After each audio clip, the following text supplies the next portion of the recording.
This video is for information purposes only and should not be considered financial advice.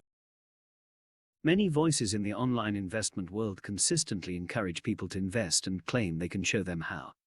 Many of these are well-intentioned and aim to increase your knowledge of markets and personal finance, as well as taking your financial future into your own hands.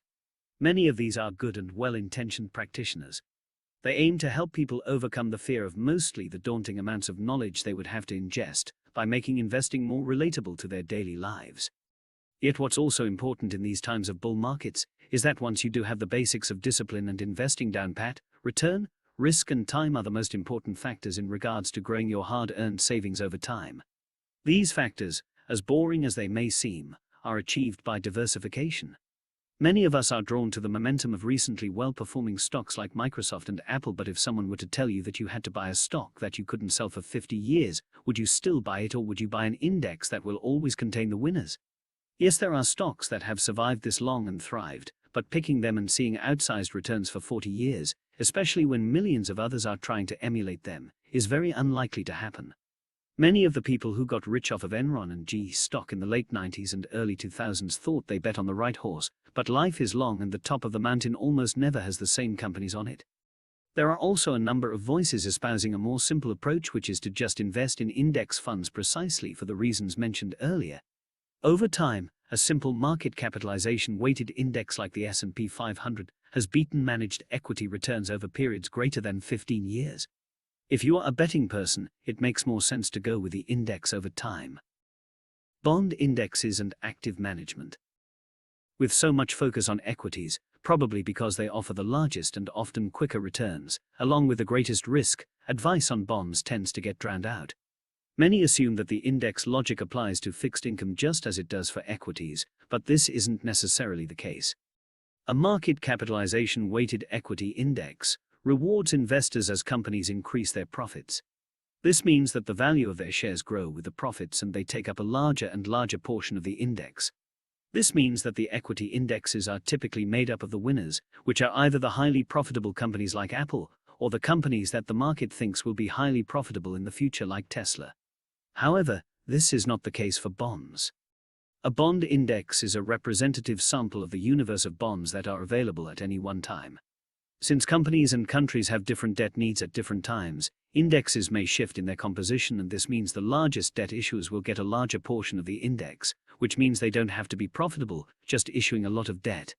For example, the Bloomberg Barclays 1 to 10-year corporate debt index has Bank of America, CVS and T-Mobile as its largest constituents, not exactly the most profitable companies when compared to the stock market winners. This can lead to concentration of certain industries or countries which are not as healthy or highly leveraged into the index. A bond fund manager has the advantage of being able to reduce exposure to these overrepresented borrowers in an index to avoid potential defaults and enhance returns. So, the case for bond index funds is not as strong or straightforward of a case as it is for equities. The case for international and emerging market bonds.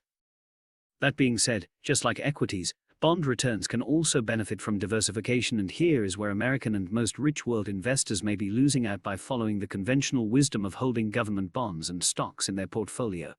A typical 401k investor who knows they should invest but doesn't monitor their investments closely may be auto-enrolled into a diversified target date fund like those offered by Vanguard.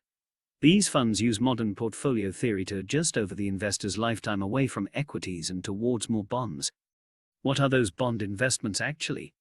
When rates were high and less than half the world issued capital market debt, it made sense to invest in the safe asset of US government debt. The reality since the financial crisis has been that the US and rich country bonds have been mired in an environment of secular low rates which depend on price appreciation for much of their return. At the same time, most countries around the world have embraced the global capital markets in some form or another as a means to raise debt, build infrastructure and fund programs for their citizens. Yet due to the fact that the GDPs of large economies are so much greater, they are also able to issue a much greater amount of debt, crowding out the debt of emerging countries. This is reflected in both the Vanguard Total Market Bond Fund, which is domestically focused with 43% being made up of low-yielding treasury bonds, as well as with the International Bond Index, which is more European, low-rate country heavy. According to data collected by a professor at New York University beginning in 1928, for the US, stocks have returned 9.8% annually while bonds have returned 4.9% annually. In the last 10 years, however, US government bonds have returned 4.6% as opposed to the return of 7.3% over the period of 1971 to 2020. The days of high bond returns for US sovereign debt are behind us, and we seem to be looking at a future of low rates and low returns. It's a similar story in Europe and other developed markets like Japan, where low rates have produced weak fixed income returns for investors for periods as long as 20 years. In contrast, emerging market debts still offer a more reasonable return outlook. In a great post on the website Monevator, the authors make a case for emerging market bonds as a part of your growth portfolio based upon the risk-adjusted returns they have offered over the past few decades. They contend that emerging market USD sovereign bonds have offered some of the highest risk-adjusted returns of any investment class, including shares of the S&P 500 and, ironically, emerging market shares themselves. You can see the visual in GBP, British pound sterling, of how emerging market sovereign bonds performed versus equity since the crisis. You may be thinking that the data period in this illustration has been cherry-picked, the bad returns of emerging market equity since 2008 and including the good times for emerging market debt during the period of 2002 to 2008, so the post also referenced a calculation done by the online community Boggleheads which looked all the way back to the 90s, that included turbulent times for emerging market debt, including the Asian crisis as well as the tequila crisis for Mexico, yet found similar results. When it comes to emerging market equity, the volatility versus the return is enough to give anyone pause and ask if their risk justifies the return. In contrast, however, there looks to be a valid case for including emerging market debt in your portfolio given an 8.8% annualized return versus volatility of 12.9%. Emerging market debt has not been immune to the low rate environment, and returns as of late have also not matched their historical precedent. Over the last 5 years, funds like the iShares USD Emerging Markets Bond ETF have offered a return of 4.25%, lower than the historical 8.8% featured above, but 107% higher than the 2.05% US Treasury Bond ETF return over the same period. A number of emerging market countries are currently raising rates aggressively, in contrast to the expectation that rates in the US will remain flat for much of the next year. That has the dual effect of not only offering more yield for new investors to these markets but also appreciating currency for those willing to invest in local currency bonds. With low rates dominating fixed income portfolios for rich world investors, they would do well to diversify further and actively into the three main asset classes that fall within emerging market debt: USD sovereign bonds, local currency sovereign bonds, and corporate bonds. The practice of the set it and forget it funds may take into account global diversification of equity but has yet to deal with the issue of an outsized pool of low-yielding fixed income debt that fixed income investors may not find as attractive if they are looking at risk versus return.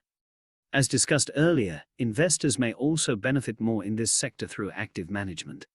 No particular funds are being recommended here, but hopefully an overview of funds will be provided in future videos.